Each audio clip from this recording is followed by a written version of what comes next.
איזה מסך אנחנו מתקינים, אייל?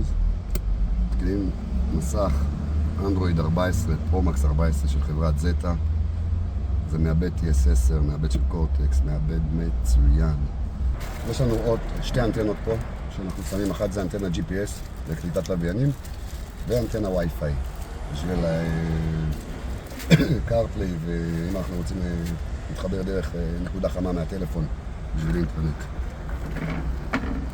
את האנטנה GPS אנחנו משתדלים לשים כמה שיותר קרוב למעלה לחלון כדי שתהיה לנו את הקליטה הכי טובה. אנטנה וי-פיי זה לא משנה איפה באוטו, כי יש לה את הטווח של כמו ראוטר בבית. מגיע לנו בערכה של המסך עוד שתי כבלים USB, אותם אנחנו נשים במגירה.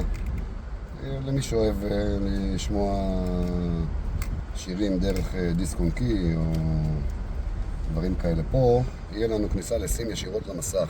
מי שרוצה לשים אינטרנט, סים של אינטרנט כמו בטלפון, סים דאטה, בשביל שיהיה לו הווייז עצמאי במסך בלי להיות תלוי בטלפון דרך הקארפליי.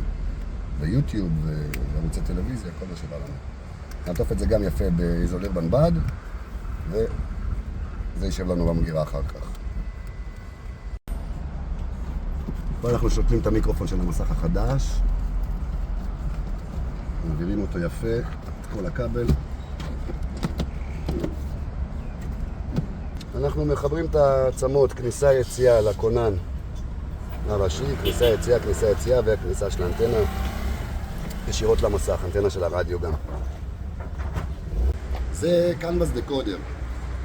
בהרבה רכבים היום אנחנו משתמשים, זה מגיע עם כל עצמה, שאנחנו מחליפים את המסך המקורי למסך אפטר מרקט, אנדרואיד עם קארפליי והכל. הדבר הזה, המוח הזה, למעשה מתקשר לנו בין המחשב רכב, בין המסך הישן, מעביר לנו את כל ההגדרות למסך החדש, את כל ההגדרות רכב הישנות, שהמצלמת רוורס המקורית תעבוד, ושכל השליטה מההגה תחזור לעבוד כמו שהייתה. שלנו בזמן ההתקנה, על מנת לא לשרוט את הניילון כביכול הגנה, שיהיה לנו נגד שריטות ודברים כאלה. גם אותו אפשר להוציא עם הזמן. זה המסך שלנו. וואו. כרגע בוא נראה אם המצלמה עובדת. אנחנו תכף נגדיר את הקנבס, נגדיר את המצלמה. NTSC זה המצלמה המקורית שלנו. תכף נגדיר שיעבוד לנו גם ההגה והכל. ולהגדיר את הקנבס אנחנו מתחברים לאינטרנט, כי זה הכל תוכנות. מדליקים הוטספוט בטלפון.